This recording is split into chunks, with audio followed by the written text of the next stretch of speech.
Avioliitto on todella vahva sunna meidän uskonnossa ja siitä on tosi paljon hyötyä ja siunauksia jokaisen muslimin elämään silloin, kun se tehdään oikein. Mutta tiesitkö, että se ei ole kaikissa tilanteissa edes pakollinen? Syy, miksi mä tuon tämän esille, on se, että tosi usein, varsinkin niin kun käännynnäisten elämässä, tuntuu olevan, että kaikki tuntuu alkavan painostamaan uusia käännynnäisiä, että sun täytyy mennä naimisiin, sun täytyy mennä naimisiin. Ja varsinkin naiskäännynnäisiä. Heitä tunnutaan jotenkin ohjaavan ja jopa todellakin painostavan siihen, että kenen kanssa sä meinaat nyt mennä naimisiin tai nyt sulle täytyy äkkiä etsiä jostain puoliso. Joissain tilanteissa tämä saattaa aiheuttaa paljon enemmän haittaa kuin hyötyjä, varsinkin sille muslimikäännynnäiselle, joka ei välttämättä vielä tiedä niin paljon uskonnosta. Toki siitä voi olla paljon hyötyä, että sä voit oppia sun puolisolta paljon uskonnosta ja hän voi tukea siinä uskonnollisessa elämässä sua, mutta siinä on riskinsä, jos sä et itse tiedä paljon sun uskonnosta ja sitten sut painostetaan ja tavallaan ohjataan siihen avioliittoon nyt vaan jonkun kanssa äkkiä, koska muslimin täytyy olla naimisissa. Sen takia mä haluan kannustaa siihen, että meidän täytyy muuttaa meidän näkökulmaa avioliittoa kohtaan ja varsinkin puolison hakuvaihetta kohtaan. Meidän pitäisi mennä avioliittoon järki edellä eikä sydän edellä, niin meille opetetaan islamissa, mutta hyvin usein ihmisillä saattaa olla vähän kiikun kaakun ne tietämykset, että miten tässä edetään, miten puolisoa voi löytää edes ilman, että seurustelee ja miten siinä voi edes olla rakkautta siinä avioliitossa, jos ei anna tunteidensa tulla. Siinä on paljon viisautta, että mennään järki edellä avioliittoon, niin monet ihmiset, jotka on esimerkiksi ollut naimisissa aikaisemmin ja myöhemmin eronneet, huomaavat sen, että miten tärkeää on tiettyjen kriteereiden asettaminen, miten tärkeää on tiettyjen kysymysten laatiminen seuraavaa mahdollista niin kuin avioliittokeskustelua varten. Että on tosi tärkeää laittaa itselleen ne arvot ja muut ylös. Niissä voidaan käydä vähän myöhemmin, voidaan tehdä niistä myöhemmin videota, mutta on tosi tärkeää niin kuin muuttaa meidän ajatusmaailma siihen, että mentäisiin järki edellä siihen avioliittoon eikä tunteet edellä. Toinen asia, mikä meidän täytyisi ottaa tosi paljon huomioon ja varsinkin jättää se ajatus taakse, on se, että meidän täytyisi hyväksyä joku vain sen takia, että he on muslimi ja me ollaan muslimeita. Islamissa on niin, että sun täytyisi hyväksyä aviopuolison tai mahdollisen aviopuolison kosinta siinä tapauksessa, että sä katsot heidän uskontoa, että sä oot tyytyväinen heidän uskontoon ja sitten sä oot tyytyväinen heidän character, heidän olemukseen, heidän luonteenpiirteisiin ja heihin ihmisenä ja sä hyväksyt heihin sellaisena kuin he on. Virheineen ja kaikkineen.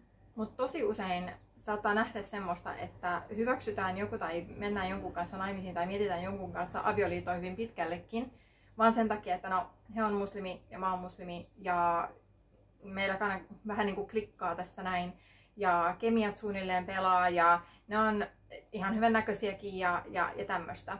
Niissä on vähän tämmöinen ongelma ja toi on ehkä mulla vähän semmoinen niin kuin kynnyskysymys, mutta mä uskon, että kun me ollaan vaan muslimeita, niin asiat kyllä järjestyy. Mä haluan, että me päästään irti tästä ajatuksesta, että me mentäis avioliittoon sillä ajatuksella, että me voidaan muuttaa toista ihmistä. Me ei missään nimessä voida muuttaa toista ihmistä. Se, minkä sä näet siinä sun edessä, on se, minkä sä saat. Nyt mä puhun semmoisista tilanteissa, missä ei ole vaikka narsismia ja manipulointia siinä, mutta suurimmaksi osaksi se on aika hyvä semmoinen käsite on se, että se, minkä sä näet, kun sä järjellä katsot, se, minkä sä näet, on se, minkä sä saat. Että jos ihminen, monilla voi olla vaikka, että okei, rukoilee 5 kertaa päivässä, mashallah, mahtavaa, hyväksytään hän, koska hän rukoilee 5 kertaa päivässä. Se on se ihan minimivaatimus, mitä meidän pitäisi katsoa, niin meidän pitäisi jopa unohtaa se kokonaan. Se on minimivaatimus, se on semmoinen no-brainer, se on semmoinen itsestäänselvä asia, että jos sä oot uskonnollinen ihminen, niin sun puoliso toivottavasti rukoilisi sen 5 kertaa päivässä. Se ei tee kenestäkään mahtavaa aviomiestä tai mahtavaa aviovaimoa, että he rukoilee 5 kertaa päivässä. Se ei ole se kriteeri, mikä siinä on. Sun täytyy katsoa myös niitä muita juttuja. Sun täytyy olla tosi paljon kartalla siitä, mitä sä itse tarvitset, minkälainen sä itse oot. Sulla täytyy olla itsetuntemusta. Ja sitten sun täytyy kysyä niitä kysymyksiä myös sun puolisolta. Me käydään niitä myöhemmin läpi. Mä haluan listata vähän niitä semmoisia asioita, mitä kannattaa kysyä avioliittokeskusteluissa ja tutustumisvaiheessa. Mutta mä haluan, että jos sä jotain otat tästä videosta, niin ota se, että älä hyväksy jotain vaan sen takia, että ne on muslimi. Me vähän niin kuin puhutaan samaa kieltä. Se sanoo mashallah siellä täällä tai se sanoo, että se rukoilee ja paastoo Ramadanin, niin mashallah, meillä varmasti klikkaa.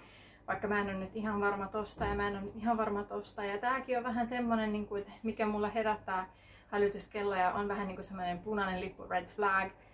Niin jos sulla tulee herää tällaisia ikäviä fiiliksiä siitä toisesta ihmisestä, niin kuuntele niitä, ne on valid. Et vaikka teillä olisi kuinka mennyt hyvin, että se keskustelu etenee kivasti tai pystyy käymään jonkunlaista keskustelua, ne tuntuu olevan aika hauskakin tai jollain tavalla klikkaa, niin silti tosi varovasti etene siinä, että kärkikäteen mieti niitä sun kriteereitä, mieti minkälainen sä haluat, että sun elämä on. Koska se, että toinen ihminen on muslimi ja sä oot muslimi, ei tarkoita, että te olette sopivia yhteen. Nimittäin oppineet sanoo myös sitä, että yksi kriteereistä siinä, että sä löydät sopivan puolison itsellesi, on se, että te olette sopivia, compatible, sopivia yhteen. Teidän persoonat klikkaa.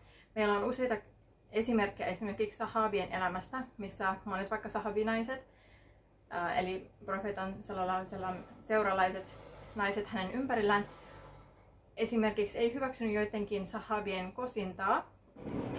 He ei mitenkään kyseenalaistanut heidän uskontoaan tai heidän imanin tasoa tai takwan tasoa tai sitä, että he rukoilee. Siitä ei ollut kyse mistään siitä, vaan siitä, että persoonat ei klikkaa. Siitä persoonat ei ole sopivia toisilleen. Siitä ei ollut mitään henkilökohtaista muuta kuin persoonat ei klikkaa. Ja meidän täytyisi tuoda oikeasti se enemmän esille islamissa ja meidän jokapäiväisessä, varsinkin avioliittoprosessissa se, että me otetaan huomioon tietenkin islam, uskonto siellä. Me otetaan huomioon se, että me hyväksytään se ihminen persoonana. Klikataanko me kahtena persoonana yhdessä siihen samaan avioliittoon? Onko meillä samanlaiset arvot yhdessä ja samanlainen huumori, samanlainen ajatusmaailma, pystytäänkö me kommunikoimaan näistä asioista? Onko se toinen tietoinen? Onko se toinen valmis keskustelemaan niistä asioista?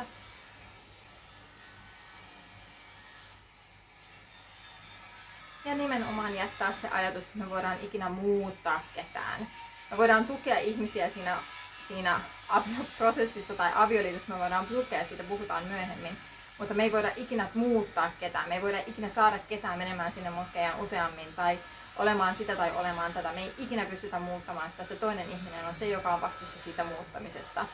Niin jos sä oot avioliittoprosessissa tai semmoisessa etsintävaiheessa tai haastatteluvaiheessa, ja vaikka sä olisit edennyt tosi pitkälle, mutta sulla tulee epäilyksiä tai jotain red flaggeja siellä täällä, ja sulla herää epäilys, niin älä epäröi sitä, että laita asia paussille, mieti asiaa, tee istikharaa, rukoile Allahilta johdatusta siihen. Älä missään nimessä anna kenenkään painostaa ja manipuloida sua siihen, että sun täytyy tehdä tämä asia nyt tosi nopeasti. Tässä on kyse kuitenkin sun perhe-elämästä, sellaisesta asiasta, mikä vaikuttaa suhun ja sun imäänin ja sun uskontoon hyvin vahvasti, puolison valinta. Ja tämä menee molemmille sukupuolille, tämä menee niin miehille kuin naisille.